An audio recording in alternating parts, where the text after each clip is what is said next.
And good evening, everyone. Once again, welcome to We Are the Builders Australia. We're actually live studying number 3. We're studying out of this book here, We Are City Builders, from the Centre of Political Innovation Education Manual by Caleb Morpin. And today we're actually reading from chapter 2.3, Why Socialism by Albert Einstein, was written in 1949. And Helen, did you want to add, because we were just talking about the monthly review, where this article came from? Yeah, so this article, interesting enough, was published in 1949, and it was the lead article for the monthly review. So it was the first kind of major article for the monthly review in 1949, and apparently the monthly review is still going. It's an independent magazine, a socialist magazine, and it's still going to this day, but we might stand corrected on that, but that seemed to be the information that we got. So very interesting that this was the lead article, and so it's great that we're studying it. And before I continue as well, I'd just like to acknowledge the traditional owners of this land, the First People, or where I'm actually on the land of the Jar Jar Wurrung.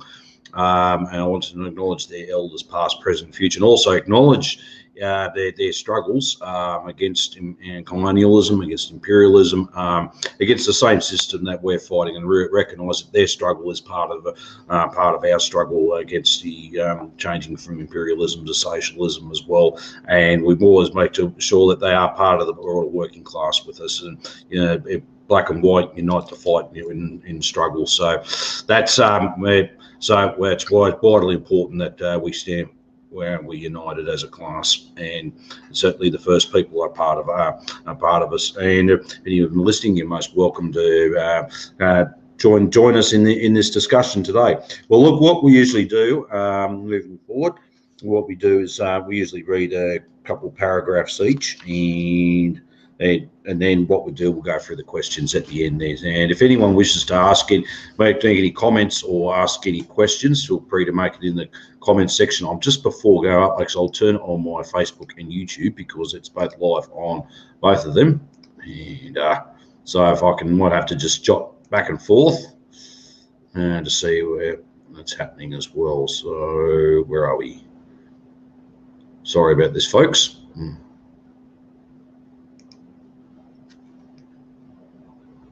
And there we go. So we're going live.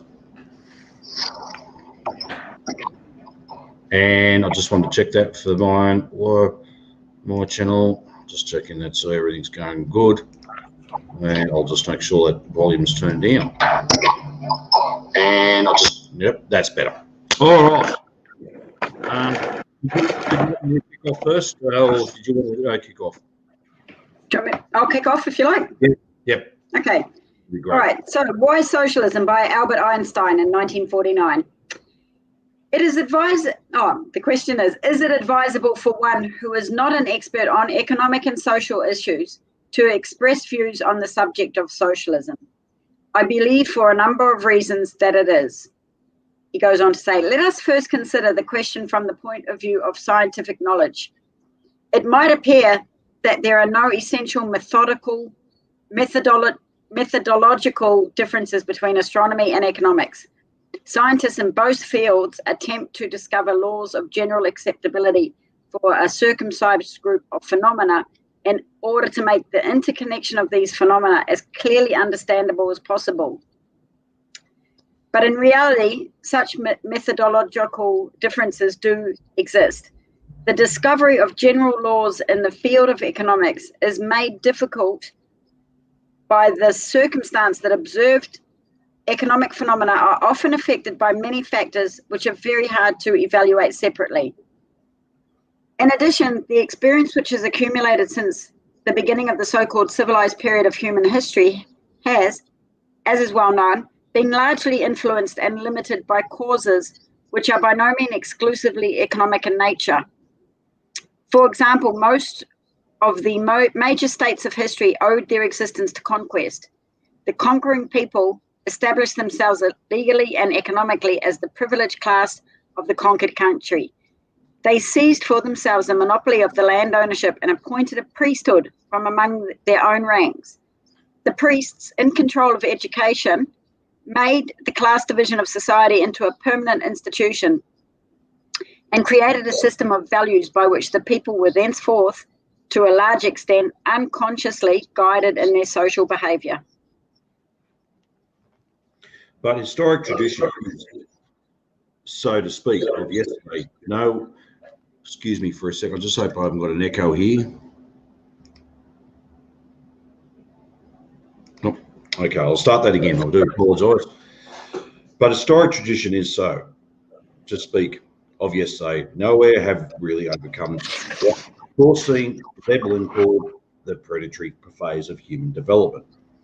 The observable economic facts belong to that phase, and even such laws as we can derive from them are not applicable to other phases. Since the real purpose of socialism is precisely to overcome and advance beyond the predatory phase of human development, economic science in its present state can throw little light on the socialist society of the future. Second, socialism is directed towards a social ethical end. Science, however, cannot create ends and even less instill them in human beings. Science, at most, can supply the means by which to attain certain ends, but the ends themselves are conceived by personalities with lofty ethical ideals, and if these ends are not stillborn, but vital and vigorous, are adopted and carried forward by those many human beings who have unconsciously determined the slow evolution of society. For these reasons, we should be on our guard not to overestimate science and scientific methods when it is a question of human problems, and we should not assume that experts are the only ones who have a right to express themselves on questions affecting the organisation of society. Innumerable voices have been asserting for some time now that human society is passing through a crisis, that its stability has been gravely shattered. It is characteristic of such a situation that individuals feel indifferent or even hostile toward the group, small or large, to which they belong. In order to illustrate my meaning, let me record here a personal experience. I recently discussed with an intelligent and well-disposed man the threat of another war, which, in my opinion, would seriously endanger the existence of mankind, and I remarked that only a supranational organisation would offer protection from that danger. Thereupon, my visitor very calmly and coolly said to me, "Why are you so deeply opposed to the disappearance of the human race?" I'll just use this one. "I am sure that so as little as a century ago, no one would have so lightly made a statement of this kind. It is the statement of a man who has striven in vain to attain an equilibrium within himself and has more or less lost hope of succeeding. It is the expression of a painful solitude and isolation from which so many people are suffering in these days. What is the cause? Is there a way out?" It is easy to raise such questions, but difficult to answer them with any degree of assurance. I must try, however, as best I can, although I am very conscious of the fact that our feelings and strivings are often contradictory and obscure, and that they cannot be expressed in easy and simple formulas. Man is at one and the same time a solitary being and a social being. As a solitary being, he attempts to protect his own existence and that of those who are closest to him, to satisfy his personal desires, and to develop his innate abilities. As a social being, he seeks to gain the recognition and affection of his fellow human beings, to share in their pleasures, to comfort them in their sorrows, and to improve their conditions of life. Only the existence of these varied, frequently conflicting, striving accounts for the special character of a man and their specific combination determines the extent to which an individual can achieve an inner equilibrium and can contribute to the well-being of society. It is quite possible that the relative strength of the two drives is, in the main, fixed by inheritance. But the personality that finally emerges is largely formed by the environment in which a man happens to find himself during his development, by the structure of the society in which he grows up in, by the tradition of that society, and by its appraisal of particular types of behavior. The abstract concept society means to the individual human being the sum total of his direct and indirect relations to his contemporaries, and to all the people of earlier generations. The individual is able to think, feel, strive, and work by himself, but he depends so much upon society in his physical, intellectual, and emotional existence that it is impossible to think of him or to understand him outside the framework of society. It is society which provides man with food, clothing, a home, the tools of work, language, the forms of thought, and most of the content of thought. His life is made possible through the labor and the accomplishment of many millions, past and present, who are all hidden behind the word society. Oh, Dave, you're on mute. Got a bit enthusiastic there. It is evident, therefore, that the dependence of the individual upon society is a fact of nature which cannot be abolished, just as in the case of ants and bees. However, while the whole life process of ants and bees is fixed down to the smallest detail by rigid hereditary instincts, the social pattern and interrelationships of human beings are very variable and susceptible to change. Memory, the capacity to make new combinations, the gift of oral communication have made possible developments among human beings which are not dictated by biological necessities. Such developments manifest themselves in traditions, institutions, and organisations, in literature and scientific and engineering accomplishments, in works of art. This explains how it happens that, in a certain sense, man can influence his life through his own conduct, and that in this process conscious thinking and wanting can play a part. Man acquires at birth, through hereditary, a biological constitution which we must consider fixed and unalterable, including the natural urges which are characteristic of the human species. In addition, during his lifetime, he acquires a cultural constitution which he adopts from society through communication and through many other types of influences. It is this cultural constitution which, with the passage of time, is subject to change and which determines to a very large extent the relationship between the individual and society. Modern anthropology has taught us, through comparative investigation of so-called primitive cultures, that the social behaviour of human beings may differ greatly.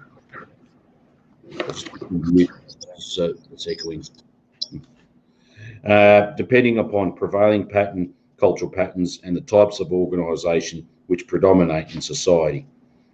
It is on this that those who are striving to improve the lot of many men may ground their hopes. Human beings are not condemned because of their biological constitution to annihilate each other or to be at the mercy of a cruel, self-inflicted fate. Okay. If we ask ourselves how the structure of society and the cultural attitude of man should be changed in order to make human life as satisfying as possible, we should constantly be conscious of the fact that there are certain conditions which we are unable to modify. As mentioned before, the biological nature of man is, for all practical purposes, not subject to change.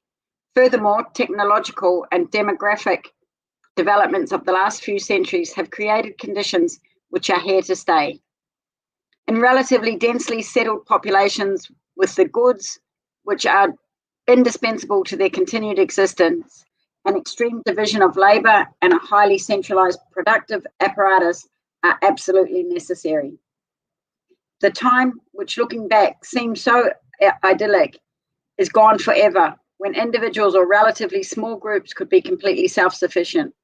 It is only a slight exaggeration to say that mankind constitutes, even now, a planetary community of production and consumption. I have now reached the point where I may indicate briefly what to me constitutes the essence of the crisis of our time. It concerns the relationship of the individual to society. The individual has become more conscious than ever of his dependence upon society, but he does not experience this dependence as a positive asset, as an organic tie, as a protective force, but rather as a threat to his natural rights or even to his economic existence. Moreover, his position in society is such that the egotistical drives of his makeup are constantly being accentuated, while his social drives, which are by nature weaker, progressively deteriorate. All human beings, whatever their position in society, are suffering from this process of deterioration. Unknowingly prisoners of their own egotism, they feel insecure, lonely, and deprived of the naive, simple, and unsophisticated enjoyment of life.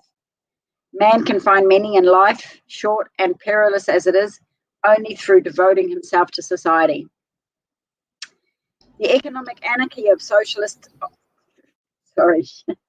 the economic anarchy of capitalist society, as it exists today, is, in my opinion, the real source of the evil. We see before us huge community of producers, the members of which are unceasingly striving to deprive each other of the fruits of their collective labor, not by force, but on the whole in faithful compliance with legally established rules.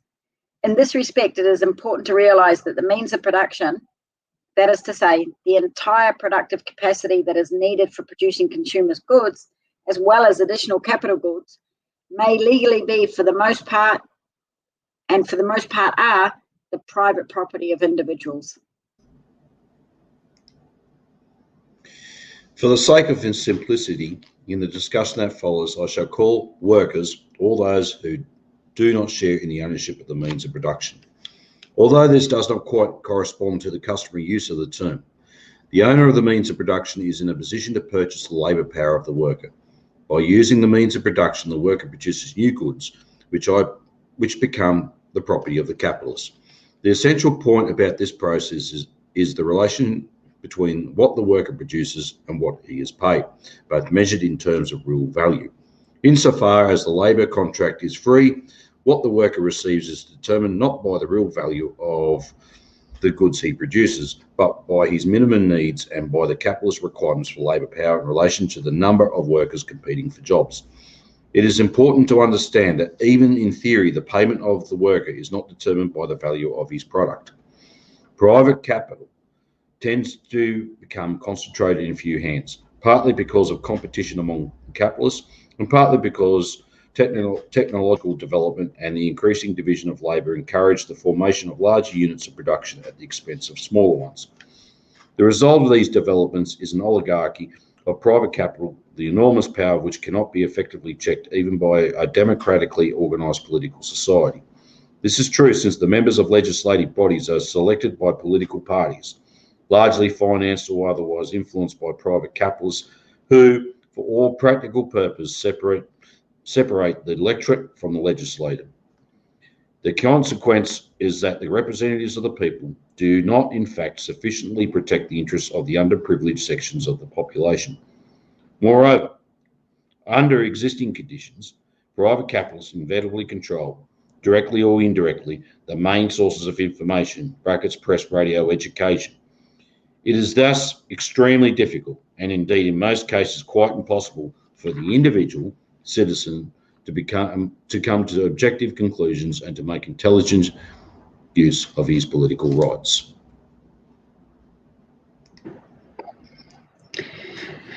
The situation prevailing in an economy based on the private ownership of capital is thus characterized by two main principles. First, the means of production, capital, are privately owned and the owners dispose of them as they see fit. Second, the labour contract is free. Of course, there is no such thing as pure capitalist society in this sense. In particular, it should be noted that the workers, through long and bitter political struggles, have succeeded in securing a somewhat improved form of the free labour contract for certain categories of workers. But taken as a whole, the present-day economy does not differ much from pure capitalism. Production is carried on for profit, not for use. There is no provision for all of those willing and able workers for all of those able and willing to work will always be in a position to find employment. An army of the unemployed almost always exists. The worker is constantly in fear of losing his job. Since unemployed and poorly paid workers do not provide a profitable market, the production of consumer goods is restricted, and great hardship is the consequence.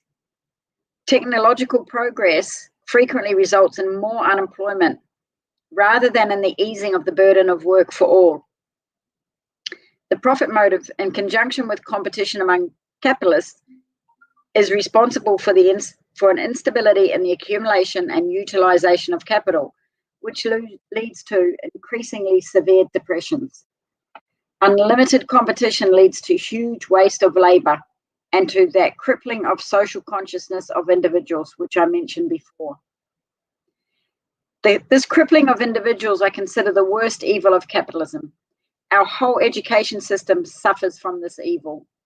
An exaggerated competitive attitude is inculcated into the student, who is trained to worship acquisitive success as a preparation for his future career.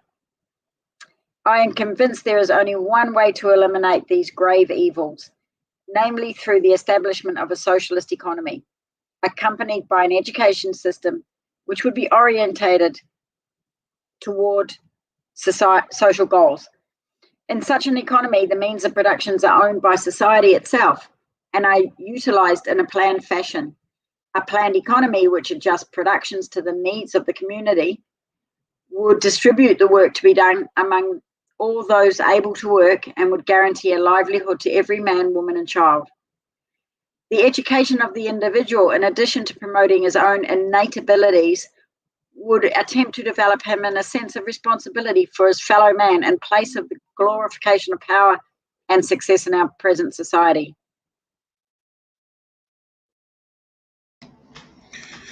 Nevertheless, it is necessary to remember that a planned economy is not yet socialism. A planned economy as such may be accompanied by the complete enslavement of the individual. The achievement of socialism requires the solution of some extremely difficult socio-political problems. How is it possible, in view of the far-reaching centralisation of political and economic power, to prevent bureaucracy from becoming all-powerful and overweening? How can the rights of the individual be protected and therewith a democratic counterweight to the power of bureaucracy be assured? Clarity about the aims and problems of socialism is of greater significance in our age of transition, since under present circumstances, free and unhindered discussion of these problems has come under a powerful taboo. I consider the foundation of this magazine to be an important public service. And the questions for study. The questions are: was it appropriate for Albert Einstein, a physicist, to write an essay on socialism? What motivated Einstein to write this essay in 1949? What is the anarchy Einstein describes in economics?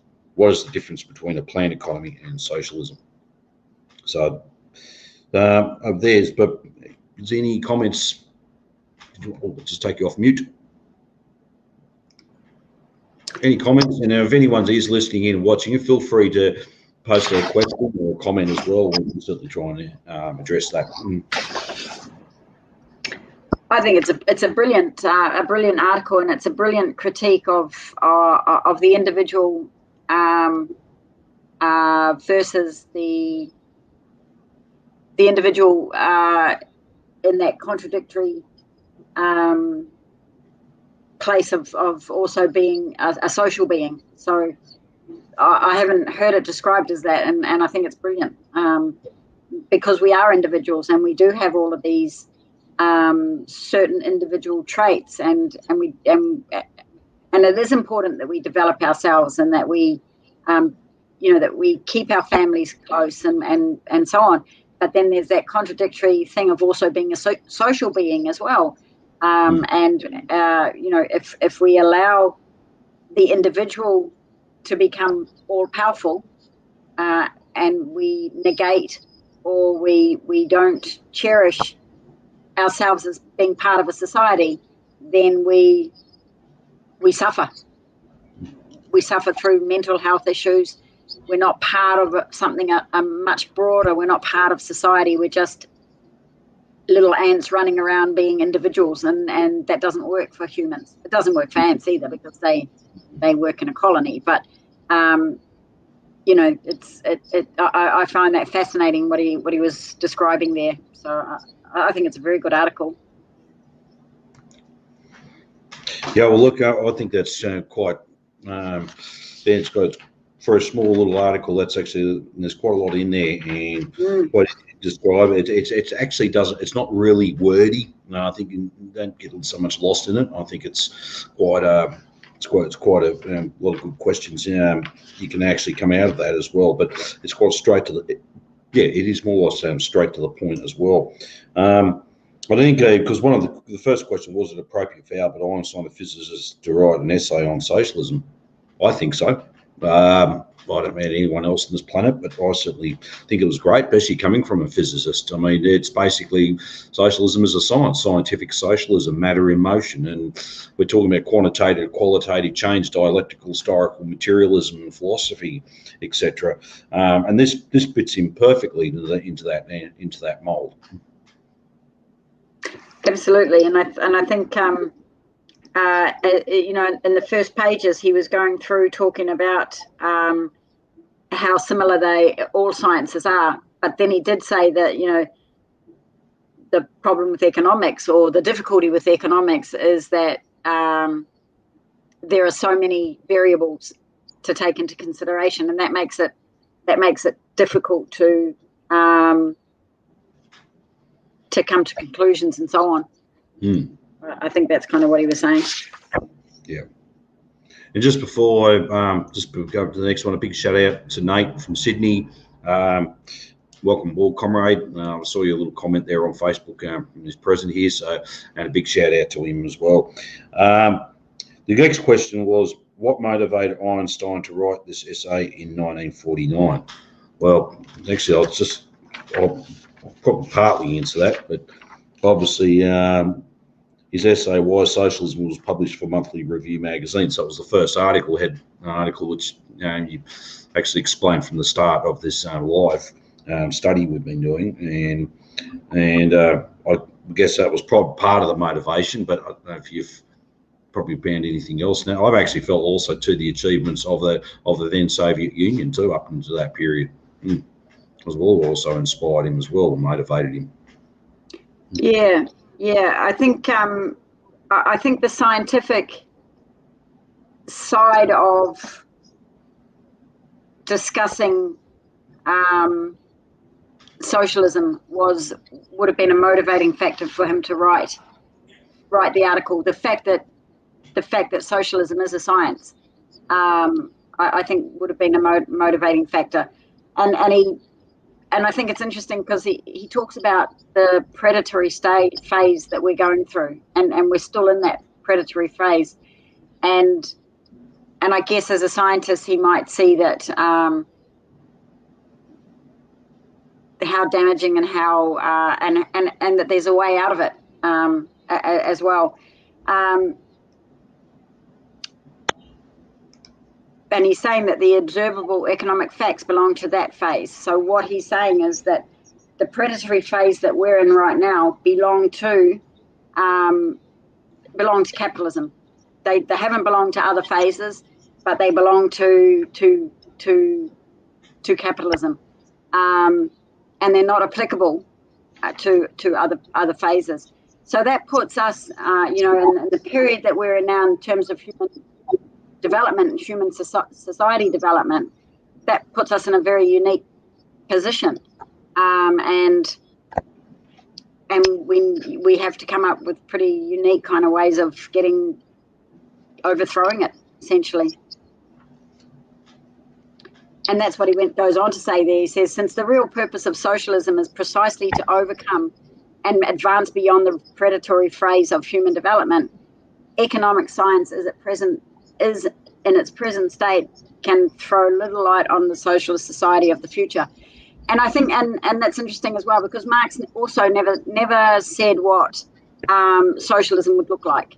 He couldn't come up with that. What he did say was that in order for us to form a new society, we have to overcome this predatory phase of capitalism. We have to overthrow it. You can't just reform it.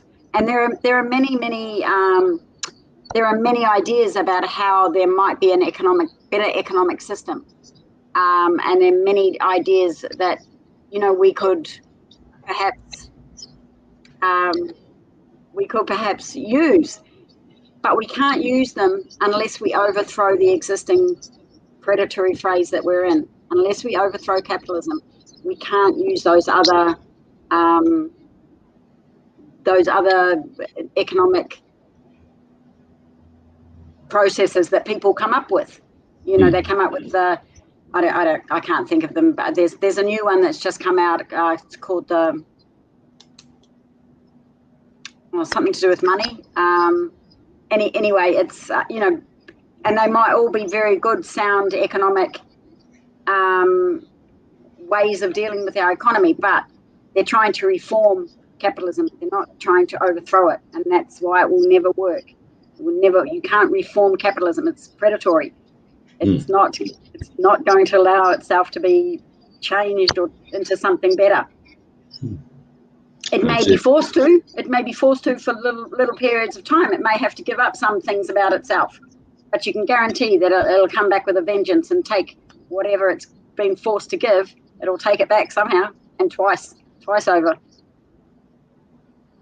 Thank you, and welcome, Comrade Pella. First time, pleasure having you on board here. Look, I do realise it's early in the morning over there, so I know it's complaints, but welcome on board, mate. It's good to have you. Good to have you on board here. We just read the part on Why Socialism by Albert Einstein, and we're just going through the questions now. And also, too, just a big shout out to Dust James who's watching in. For those all the comrades here in Australia, it is early in the morning over there. It's about it's 5:30 a.m. So I do apologise too. It is a bit early for you guys, so we're just trying to play around. This is my bedtime. Wow. It's not early. It's not early. It's my bedtime. I'm a night owl, but I went to. You're definitely not going to make it. I know. He's going to rub it in now. Yeah, I went to bed a little early last night. So welcome aboard. We've just been going through the questions here now. I don't know if you've heard what, but would you like to make any comment on what's been said so far? Well, I've only been here for like 5 minutes, so yeah.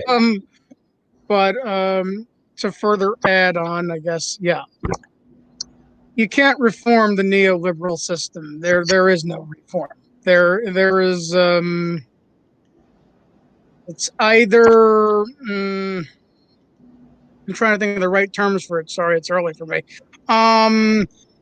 It's either we stand up to it militantly together, and by militantly you can use that definition for anything, but preferably nonviolent subversion, or we just let it overrun our lives, and we become the asset to be mined and profited, like all the oil was mined and profited out of Iraq, and that's our main issue right now. And you can see neoliberalism has integrated itself with big tech and is mining us for all of our data and for everything that we're worth to give to advertisers. So we have to stand up to the neoliberal menace, and and Bernie Sanders is not going to save us from that neoliberal menace. Yeah. And I think just another point on this question. The second question in this essay, Comrade Pella is asking what motivated Einstein to write this essay in 1949. And there's a little paragraph there about where he was talking to somebody that he knew, and the man was basically saying that it would be a good thing if the human race was bombed out of existence, basically, and so what Einstein was tackling with there was, he was saying, well, why does this man feel that that humanity is so bad that we all deserve to die, and I think that was a bit of a motivation for him writing this article as well, is that he wanted to address that the fact that we lose our way when we see ourselves as individuals and not as huge part of a big community of people, a big community of working classes. We lose our way, and we we then feel that humankind is worthless in its role or position in the environment. You know what I find interesting about Einstein? It's not really brought up in his Why Socialism essay, but Albert Einstein was once offered the presidency of Israel, and he said, no, I don't want to be the president of Israel. Now, he gave a politically correct reason for why he didn't want to be the president of Israel, but I think deep down inside, he knew that being the president of Israel was going to result in some bad karma. And that's why he backed down from that. So yeah, just find it, which is kind of funny, but in the same vein, as far as that is concerned, if you remember why the Soviet Union initially backed Israel, the line of reasoning was they thought it was going to oust the British influence out of Palestine. But as it turned out, no, the socialist alternative was not implemented. And the British influence in Palestine is still very much there, even though it's not there physically. So, yeah. But yeah, I had to bring that little add-on about Einstein because it gets lost on most people that he was initially asked to be the first president of Israel, and instead that went to Chain Wiseman instead. But as it turned out, it looked like Einstein was right, historically speaking. Yeah, exactly. Yeah. He saw the writing on the wall. Yes. Which, and again, it's interesting how capitalism works. They can create countries. They can impose themselves. They can impose They can impose leaders, or offer positions to leaders and so on, without, there being a process of that person being, having to struggle for it. And we see that with the autocracies around the place, the plutocracies of the Bushes and the Clintons and so on.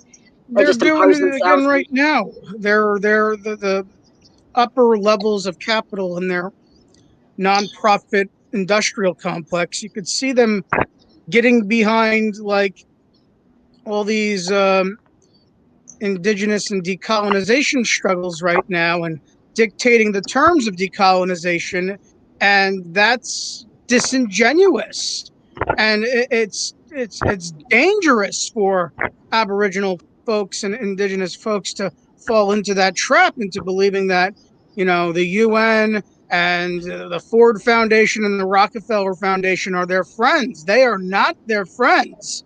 And we have to we kind of have to find a way to get that movement back out of the sphere of neoliberalism and back into the sphere of socialism, because if it's going to go as far as I think it's going to go, they're just going to promote Malthusianism, and Malthusianism is just another way for people to embrace austerity.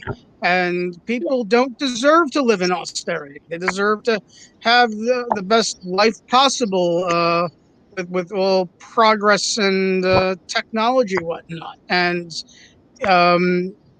Malthusianism is actually the antithesis to socialism. It's we're supposed to be striving for a better future, not striving to go 100 years back so a few wealthy people at the top can hoard more resources in the name of environmental sustainability.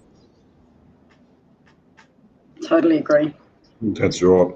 And look, it's not so dissimilar here in Australia, where the corporate sponsorship of of all this, you hear about you look at something like the Invasion Day, and they have and then the corporate sponsorship around like all these festivals and parades and that.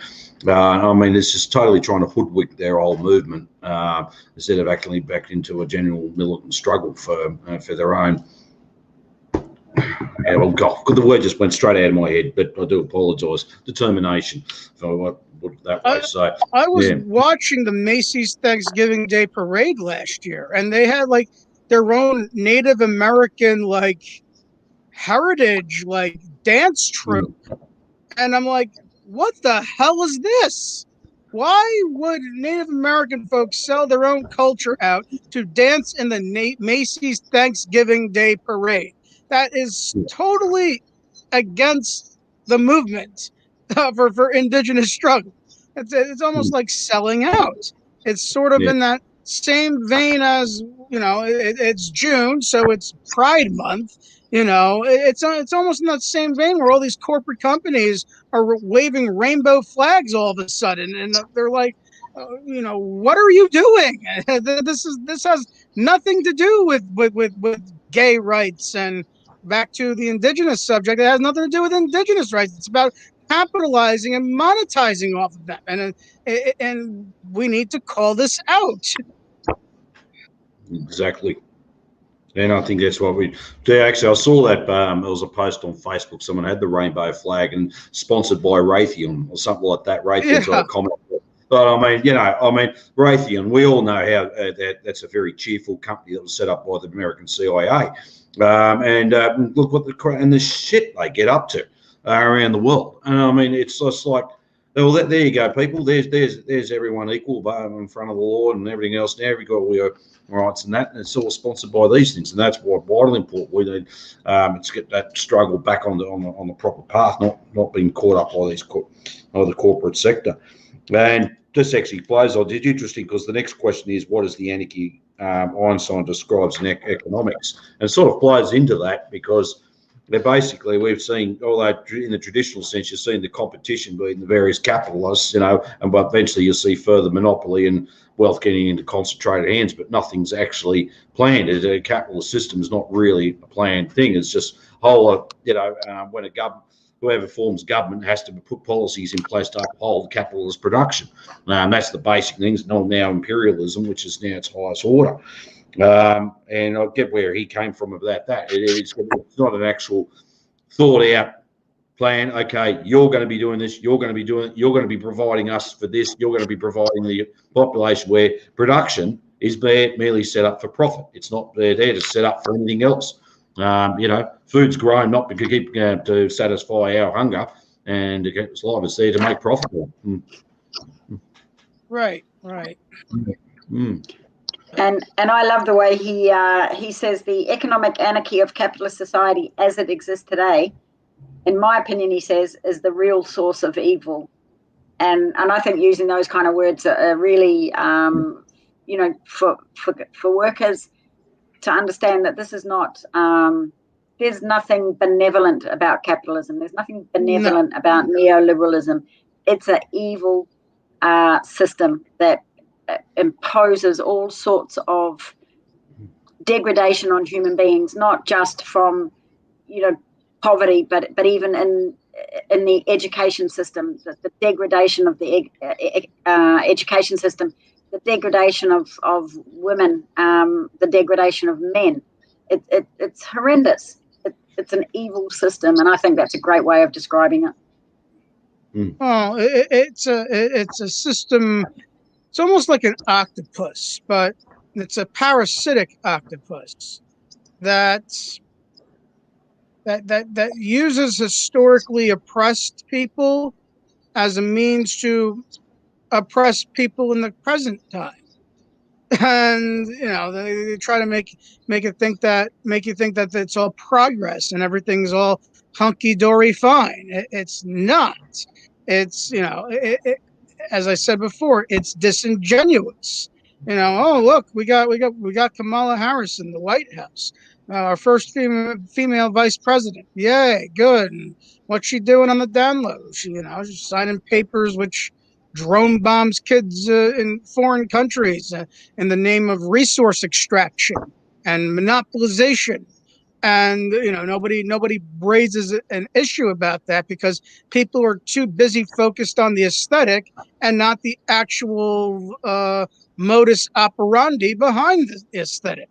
And so, yeah, and the way that they're acting now is terrible, because so many people have been lulled into thinking that we've made strides in moving forward into society when all we're doing is going backwards. And our material conditions have not improved over the past 5 to 10 years. Things have gotten far worse.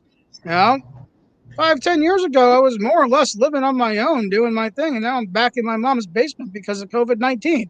So, and there was no help from the government or anything. And we're doing better. It's the new normal. March to the new normal. The new normal sucks. They need a better normal, not a new normal. Exactly.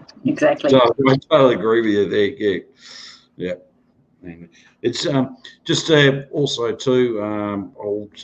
I'll do because a couple of questions. I don't know what's happened with the Facebook side of it, but I've written it down. But we can answer those when we go through the last one as well.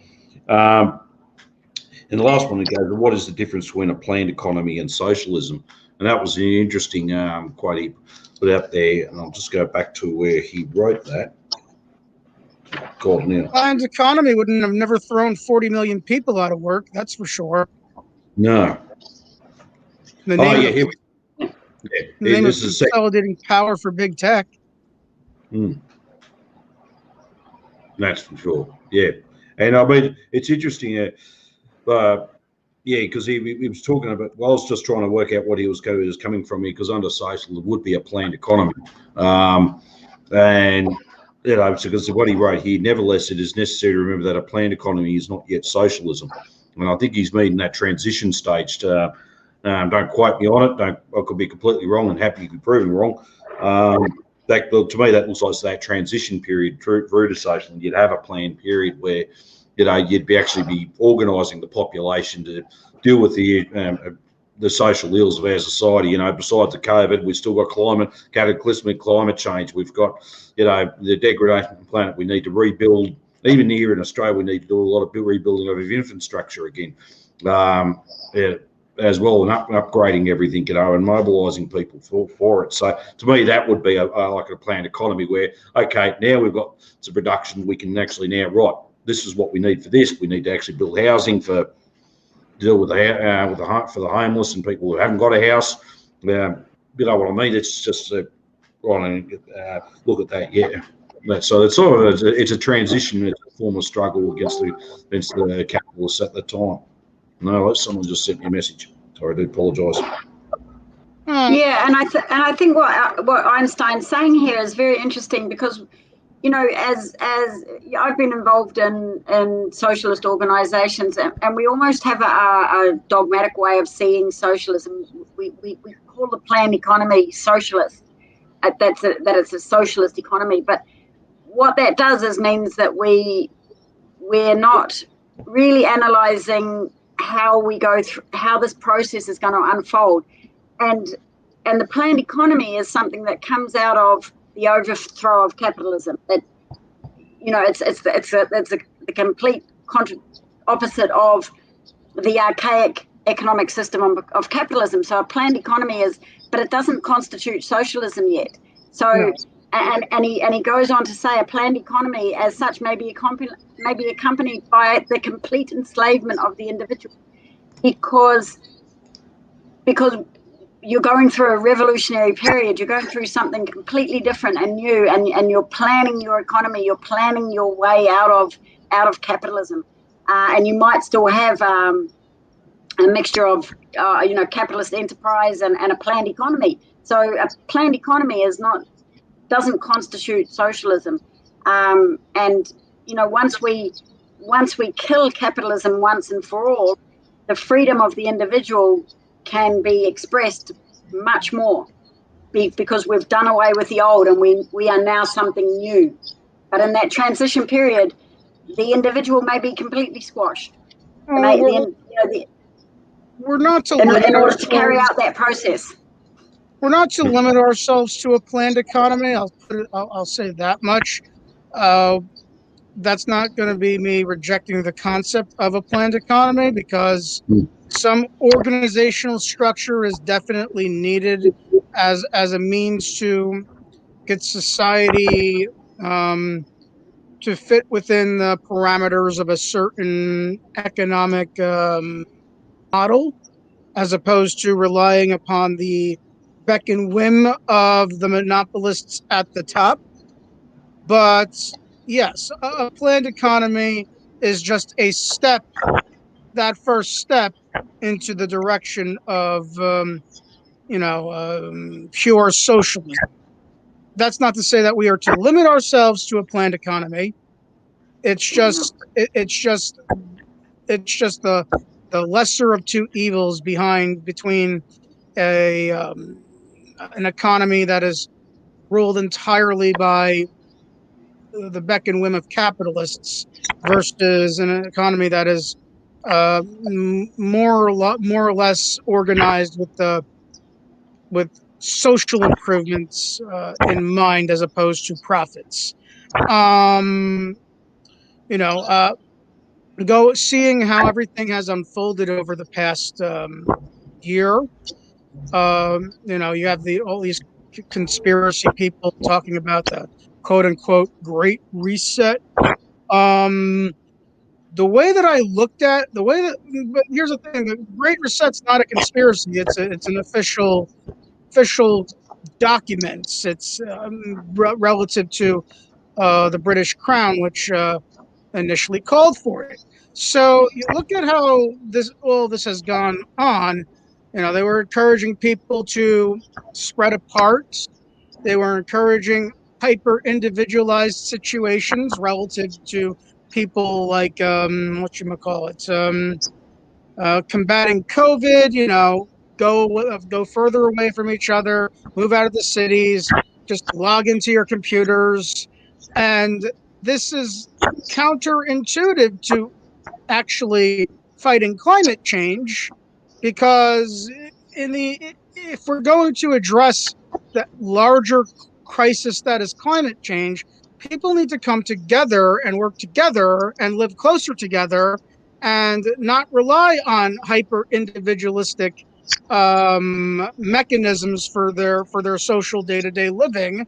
We can't be moving out away from the cities, because that just invites more sprawl and more waste and more garbage.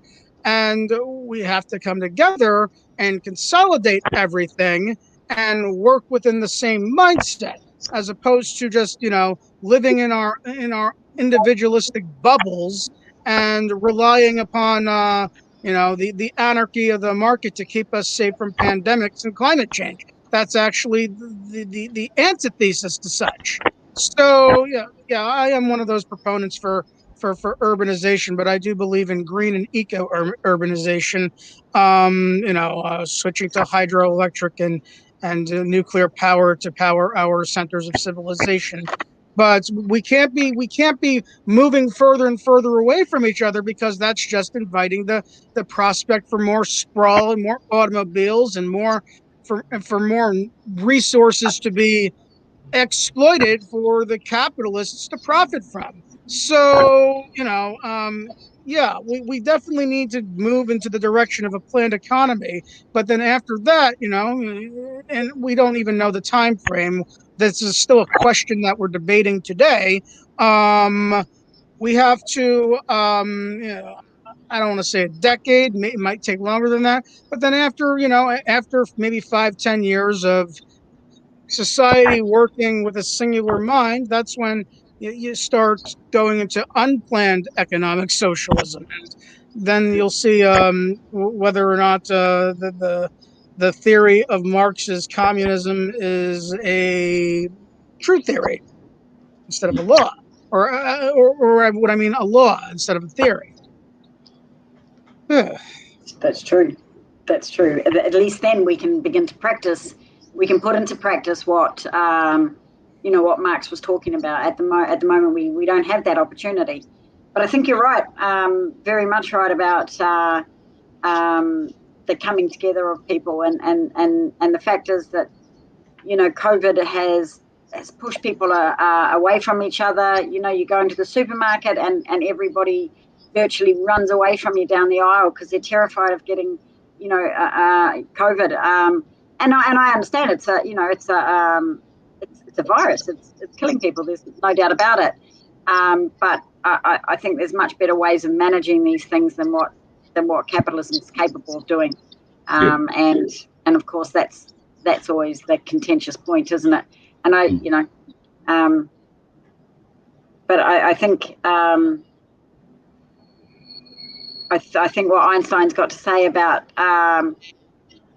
the enslavement of the individual, about the anarchy of capitalism is completely correct, and he describes it brilliantly. I think a lot of workers would be able to understand this article as well. It's written in a way that people can understand it.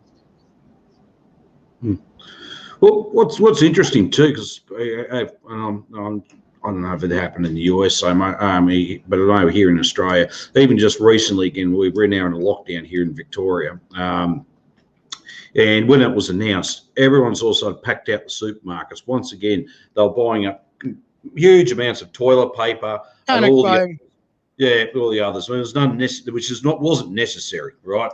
And it happened. Happened last year. It just went, well, I won't even use the term ridiculous. It was pretty bad. I mean, people actually wound up having fights in supermarkets and that. But the thing is, this is under our system here in capitalism here, respected governments didn't put a stop to it. They could have said, right, no, you're only getting a certain amount. We've got to make sure we're getting through this period and everything else. There's still plenty more to go. But did they put a stop to it? No, because the capitalist system actually has geared people, this is what we want you to do. Keep buying, buy, and make more profit out of it. So they've actually, in fact, capitalism's encouraged all this and this type of behaviour as well, where people making comments like, those who were during the Second World War, there was rations and everything else, and people cooperated and everything else. But now we've got to such a degree this whole neoliberal free market mentality, and every person for themselves now. And this is what we've got. But it's because capitalism encouraged to this. Where I'd see under a planned economy and not a socialist one, or the two are intertwined; they're not separate. While I look at it. The fact is that would have actually cut a lot of that out. They said, all right, we've got a problem here. This is how we're going to do it. And we need everyone to cooperate, and everyone just calm the fuck down too. And stop watching too many movies and fictional movies and Walking Dead series a whole lot, and actually start and this is the reality we got, and this is what we need. But no one's going to be suffering. No need to suffer like that, and actually carry out such behaviour. And as I said, when people are making comments, when you're seeing people with shopping trolleys full of toilet paper and other essentials, and making that, but it's because the system encourages that type of behaviour in the first place. Yeah. And there's one part of this article that Einstein's written, and he says production is carried on for profit, not for use, and so. And then he says, there's no provision for all those able and willing to work, and that we have an army of unemployed, which always exists under capitalism, and that the workers are constantly in fear of losing their job. So, but then on the next page, he says, well, a planned economy, on the other hand, would adjust production to the needs of the community, would distribute the work to be done among all those able to work, and would guarantee a livelihood to every man, woman, and child. So, straight away there's an unplanned economy that is the anarchy of capitalism. It's based on production for profit, not for use. And then on the other hand, we have a planned economy that would adjust production so that people's needs are met, and that work would be distributed amongst everybody that's capable of working, so that production is if production for use is utilized. So I think, straight away he really paints a great picture of the contrast between a planned economy and the anarchy of capitalism. And there's another little bit that I just wanted to touch on, because he talks about the workers are constantly in fear of losing their job, and that competition amongst the workers, that highly individualized kind of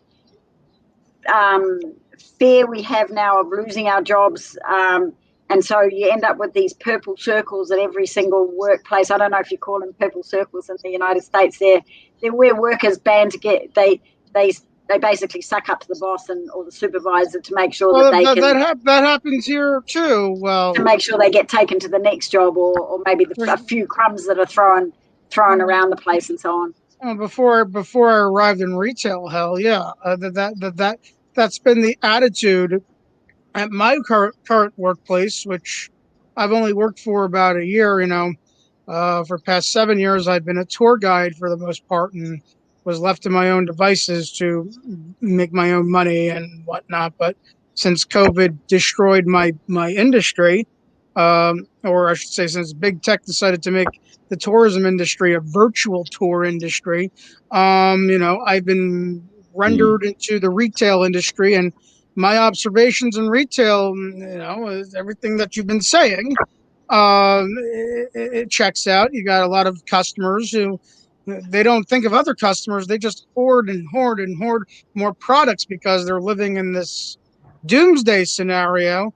And a lot of the people in retail are, they act like overly obedient. Well, don't get me wrong. I have love for my coworkers. That they're hard workers and they struggle, but when the bosses are acting unreasonable, they don't stand up to the bosses. They just say yes, yes, yes, like they're walking on eggshells. Well, until I came around, that's when I started defying bosses and got away with it, because I know what I cannot get away with. And the other day or yesterday, an abusive manager was transferred out of the store because workers had enough of him. And but it takes somebody with a little bit of courage to say, no, you're not going to overrun me just so you can get a promotion in this more exploitive system. And now we're all better off because of it. But still, it's not quite like, people haven't quite woken up to the concept of unionizing, but at least the store now is a little bit better than it was a year ago, because the oppressive boss was thrown out of work. So yeah, it's sad to see how the customer, as far as how service workers are treated and retail workers are treated, it's a two-way street, because the mentality of the customer is in line with the mentality of the manager, where the mentality of the customer needs to be in line with the mentality of other customers and the workers who are serving them. And that's not how it is, and that's how it really should be, though. So, we can do better. But the answer is not individualization. The answer is to come together for our collective needs to be satisfied. Because if we rely on our own devices, then we're just going to become all frightened and or greedy people, and we can't have that. Yeah. That's it. Well, look, just so that Terry, Comrade Nate from Sydney, he actually asked a question. I don't know why this won't show up on the comments section here, but on Facebook, he mentioned there, he asked us about money monetary theory. That was the one. Yes, that was the one. I don't know if you guys can see it, but yeah, well, it's just had to show up here. Boy. Yeah, that's a huge discussion itself. I'm gonna go grab a water. I'll be right back. Yeah, go for it, brother. Well, this was what I was talking about when we were talking. When Einstein said that, he said the real purpose of socialism is precisely to overcome and advance beyond the predatory phase of human development. and that we have to overthrow this system. In order for us to advance, we have to overthrow the system. The modern monetary theory, which to my understanding is that it's really just trying to reform capitalism. So it's, even if we did it, it doesn't stop there being private ownership of the means of production. It still doesn't stop the chaotic and the anarchy of capitalism, because it's production for profit, and as soon as you have production for profit, it's chaotic. So I don't know that the modern monetary theory, it can solve anything. MMT is just lubrication for the pistons of the system as is to keep exploiting people. They're not putting MMT into infrastructure projects. They're not putting MMT into providing a centralized healthcare system. They're not putting MMT into making life better for people. They're using MMT to make life better for corporations. And nobody here in the well, I don't want to say nobody, but nobody in the mainstream American left is calling this out, because they think what's best for big capital is best for humanity, and it's not. It's actually terrible for humanity. But but as long as Amazon can keep, as long as Amazon's treads are lubricated, we can keep improving our standard of living. No, the only person's standard of living that's improving is Jeff Bezos's standard of living, and not the workers of Jeff Bezos. So if you've seen over the past 10 years, for example. I go back to the Occupy Wall Street days. That's when I started my whole thing. Okay. So, 10 years ago, we were arguing for 15 an hour. 10 years ago. And now we're in 2021, and now we're just getting over this $15 an hour hump, and everybody's patting themselves in the back. Yay, we're doing good things. We're doing good things. No, we asked for this 10 years ago. Not today, a decade ago. Today, the standard of the basic income or minimum income should be at least $25 an hour, not 15 an hour.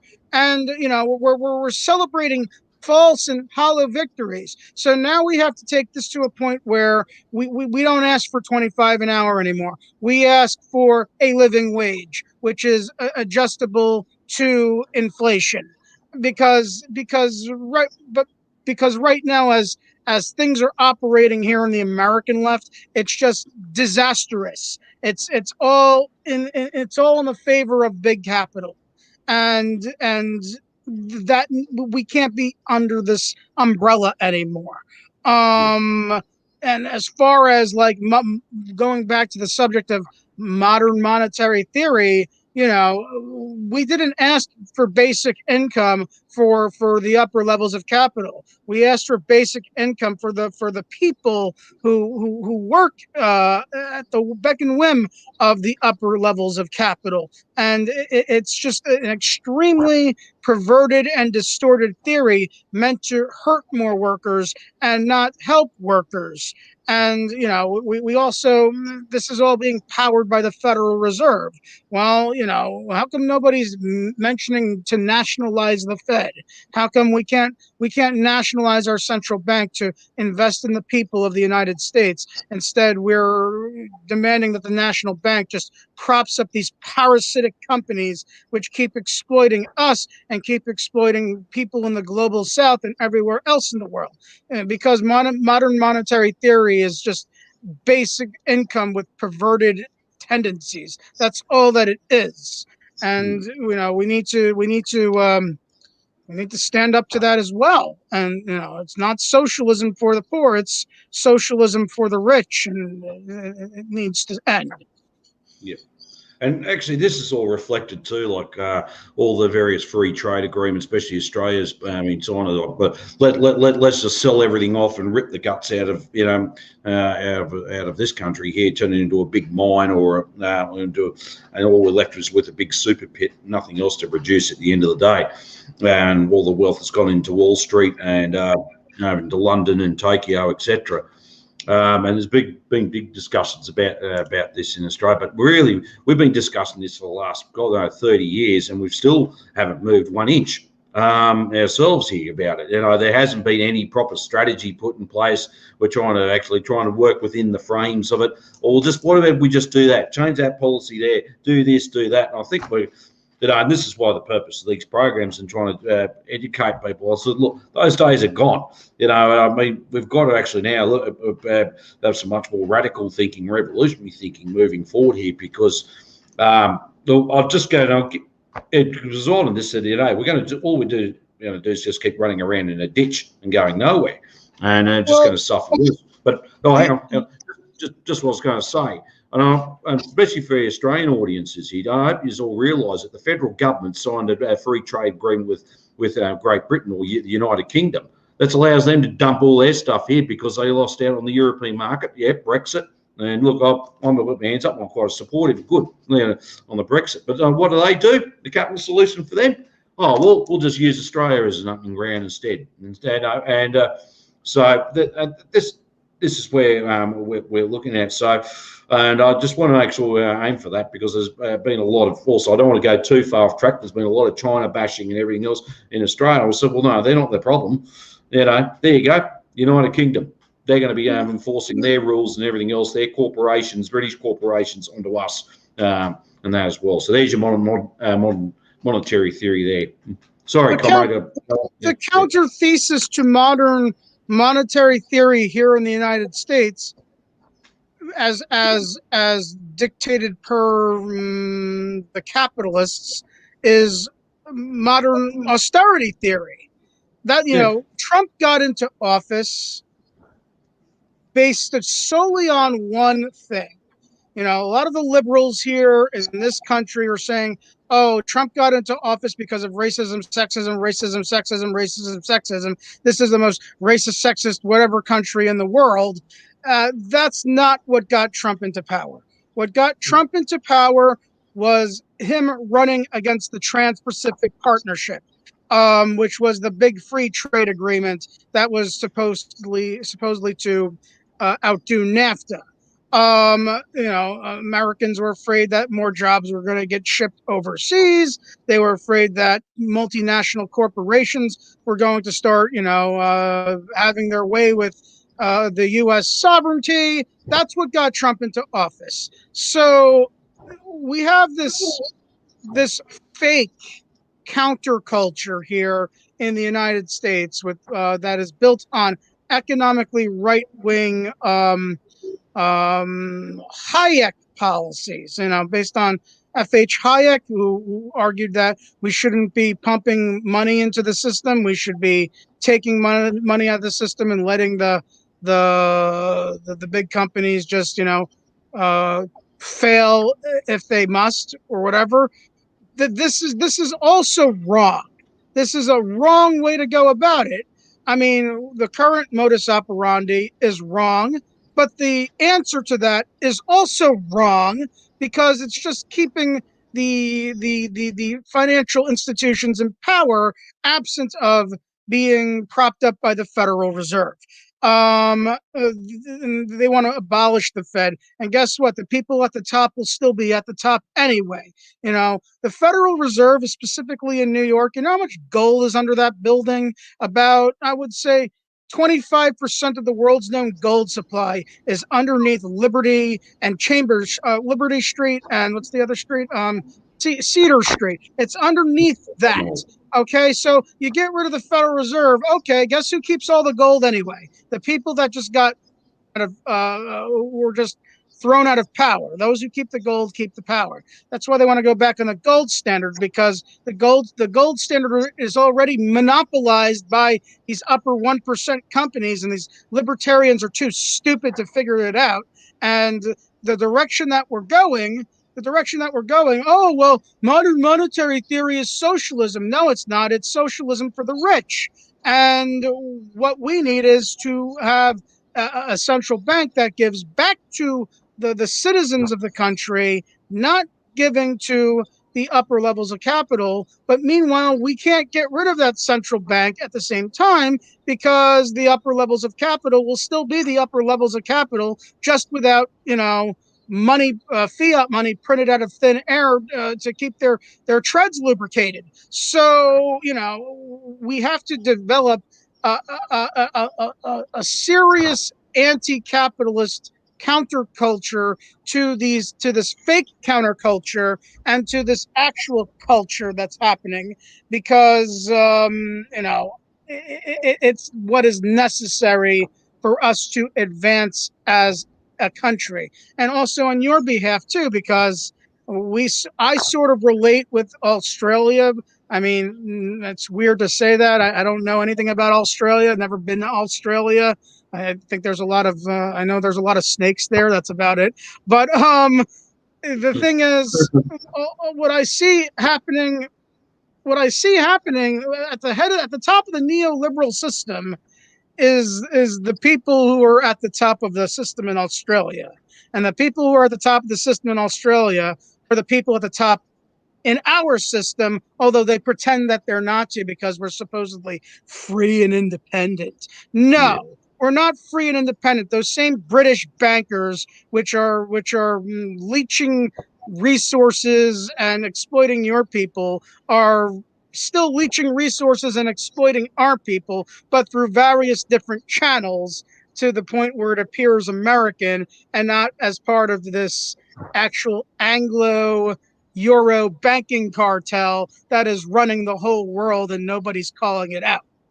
Exactly. And actually, also, too, what we should call these free trade agreements, we should call them out for what they really are. They should be called low-wage police state agreements. Yes.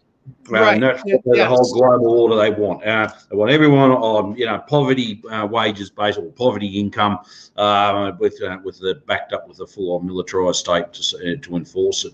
And we're seeing that here and everywhere else. I think we need to call it out for what it is. And exactly right. In Australia here, we've just seen so much of our mineral wealth ripped out of here. We started to get all these royalties and stuff. The royalties are based on 1960s design, have never been updated.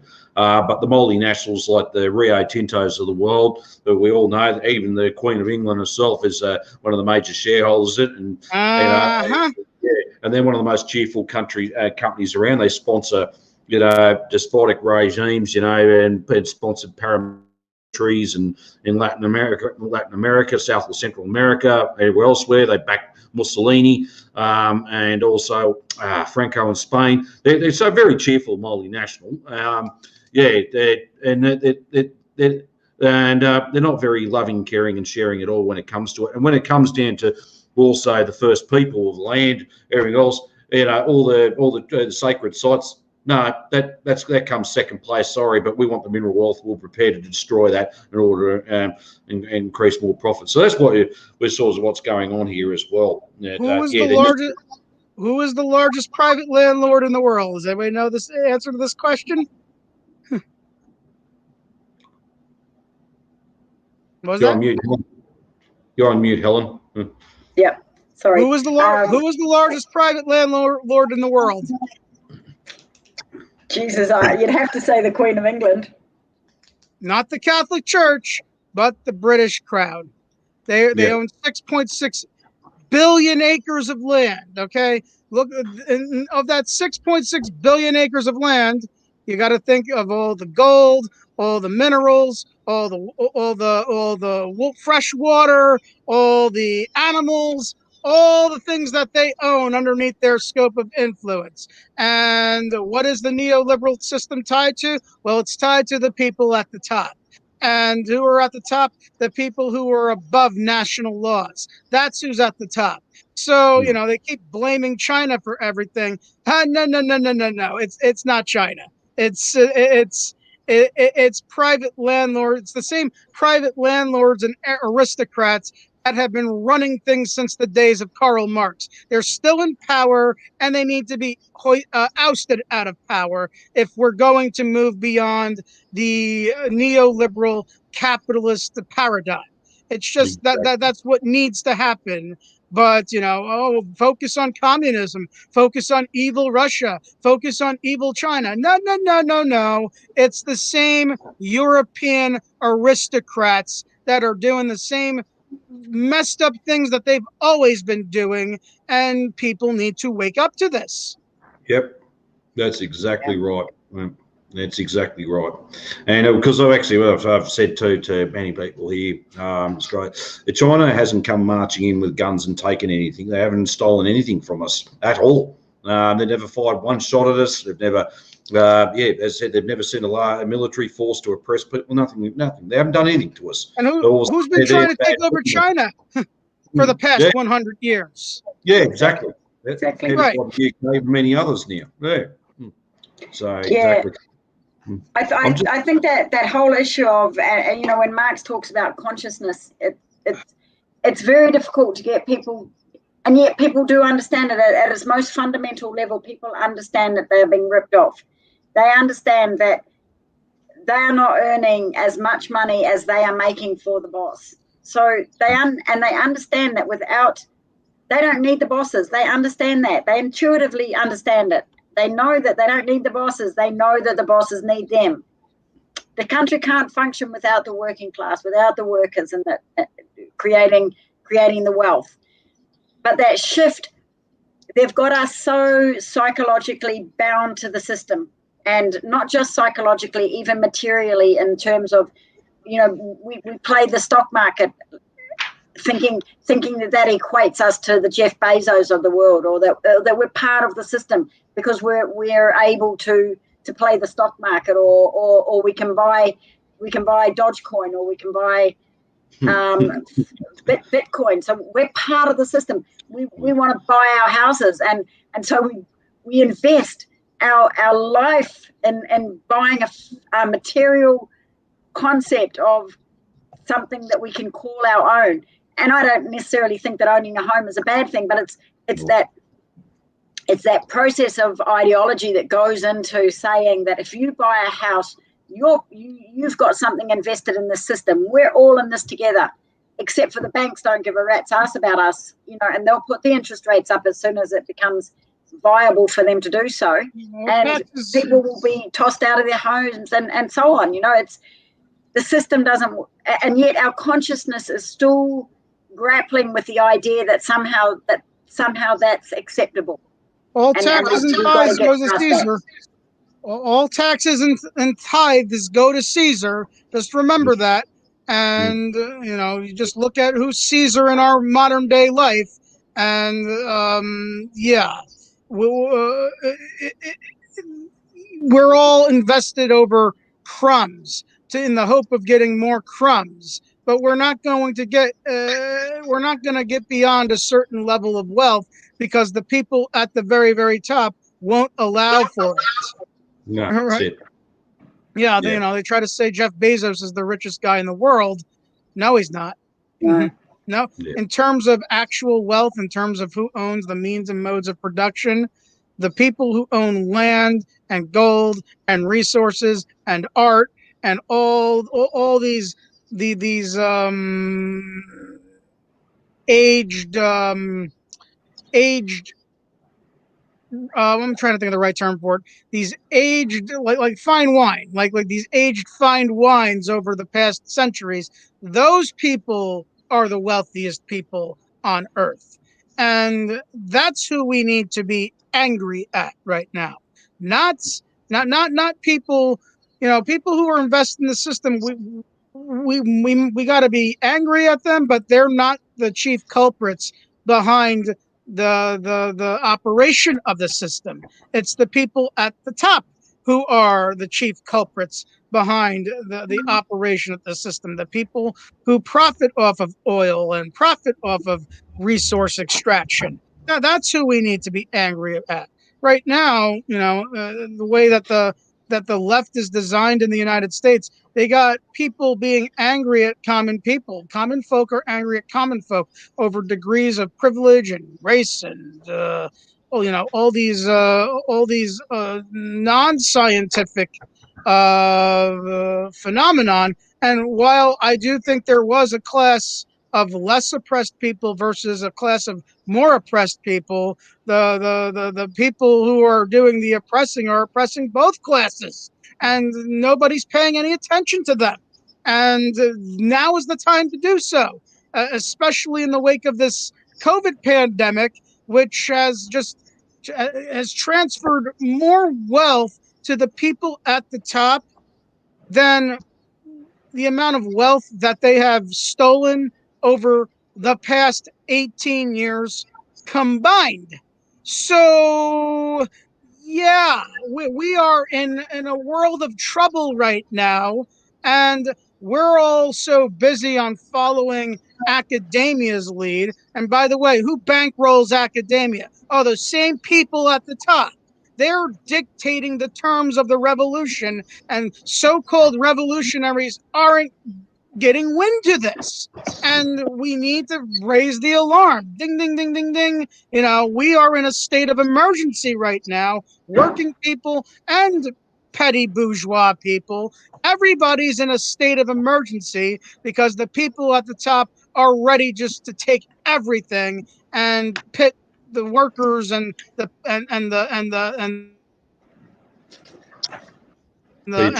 kulaks against the petty bourgeois kulaks, just pit them against each other while the people at the top just take everything and just laugh. Ha ha ha ha. Right. So there you go. That's what's happening right now. And as I said before, we need to be more aware of this, especially in this brave new world of COVIDtarianism. Actually, you hit there because Dust did ask a question. Why does the work differ so much from general scientific and academic community? And I think you hit the nail right on the head there. But basically, got to the chase because our work, we're not sponsored by major corporate sponsors. We're not sponsored by the international banks, and like you correctly pointed out, there's control.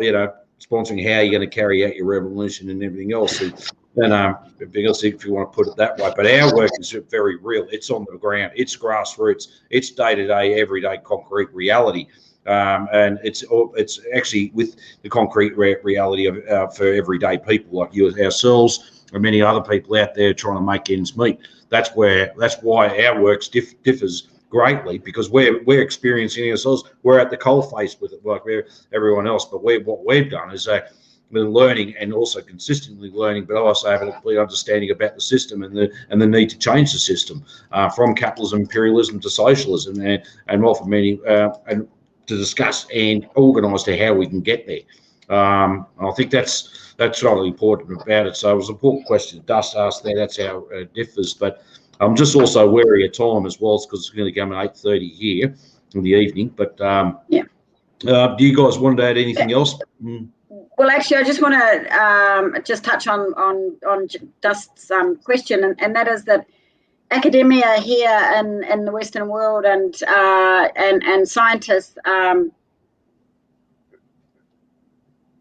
continue to see the world not in motion, and so they're constantly trying to tell us that things have always been this way and that they're always going to be this way, and academia is hell-bent on protecting that idea that we can't evolve into something different. We can't go forward with something different. And so they're forever rehashing ideas and trying to come up with new ways of expressing capitalism, but making it look like it's somehow different, as though they're challenging it somehow. But it always ends up with those divide and rule tactics. So now academia has come up with, settler colonialism, and they'll come up with something for the women's movement, for the liberation movement of women, and it takes us off track, constantly taking us off track, because they don't want us to be united. They don't want us to come to that consciousness about that one primary thing, that we can actually be united on. And that one thing is that we are all workers and that we are all exploited and that we no longer accept that. And if we can get to that point in our consciousness as a movement and as a people, then all those other secondary issues fade into oblivion. They fade into the past, which is where they belong, into the antiquity. That's where they belong. But academia is hell bent on protecting the system as it is, and I think that's what differs with this work. Einstein was saying we got to overthrow the system. I had a major breakthrough a few years ago. A few years ago, it was a very bad time for me. I was going through a massive manic episode. Like, I lost all sense of reality. I had a crack from reality. But something happened a few years ago that has deeply impressed upon me to the point where I just question everything that is happening in front of my eyes right now. And what was that break? Well, in the midst of my manic episode, I started, when you're manic, things, you can't tell the difference between reality and fiction, and you're a little off the rails. But, I started coming up with all these crazy conspiracy theories and, based on history and tying relationships to all these different entities. That's what happens when you're a leftist. You get a little too carried away. My manic episode triggered a response from the United States Secret Service. And they came to my house, knocked on the door. They were looking for me. Why did the United States Secret Service go looking for me? Because they were concerned about whether or not I was making threats to not any American politician, but to the British royalty.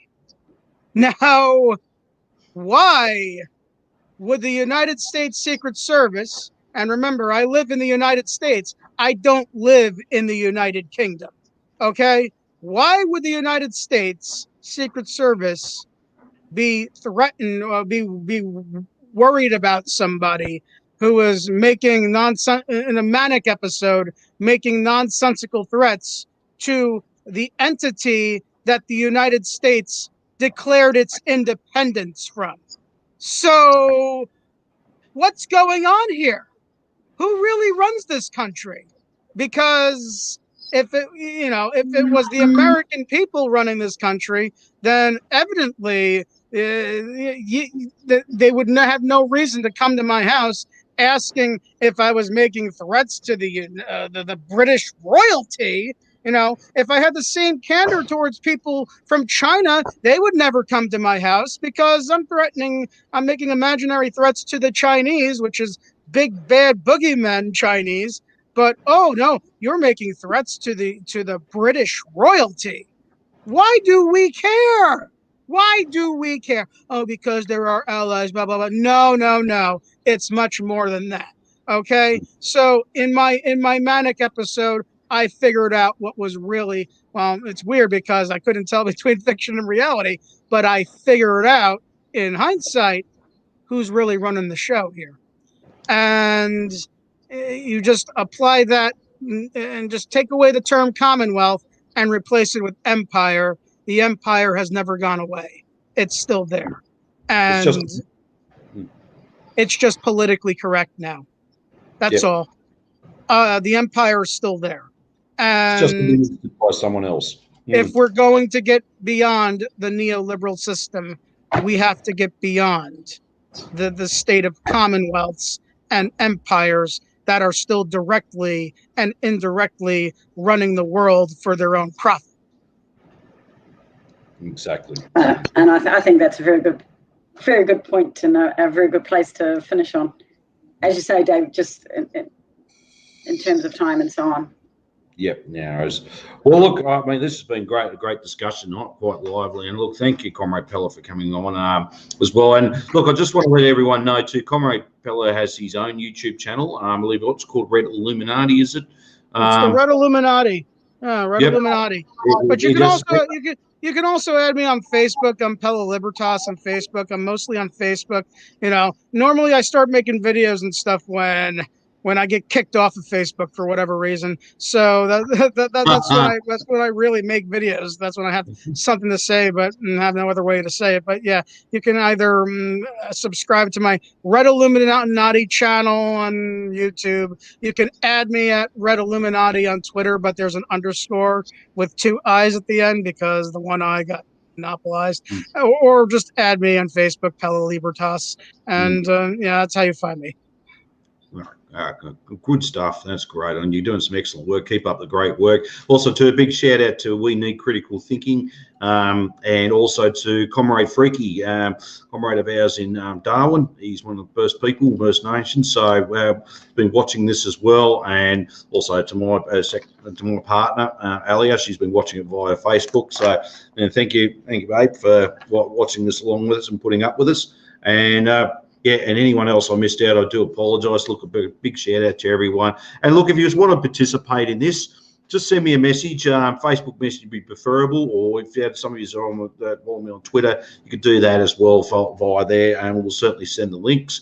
We're trying to do something very similar here, setting up an educational and a think tank as well, to bring that socialist influence back out to the masses again. Like it's been screaming out for a long time to do this. We weren't going to wait around and wait for some knight in shining armor or wonderful person to descend from heaven to start it all. We just thought, well, let's just get off our and get it done ourselves. So that's why we're doing it, and it's been a really good discussion tonight. We will be doing more of these. I think we're doing them fortnightly at the moment. So, and we'll look, if we need to for our comrades in the US and Canada and elsewhere, different time zones, we can certainly explore that. I don't expect you to get out of bed super early in the morning like you're doing. But look, thank you anyway for coming on board. But we'll look at exploring at other times. So we'll try and marry it up a little bit, so it's not, you don't have to get out of bed super early in the morning, but we're not up to really super late either. So I'll leave it at that. And I'll usually just leave it off a simple thing, as Karl Marx said many years ago, for us all, put your fists in the air there, workers of all countries unite. And thank you, everybody.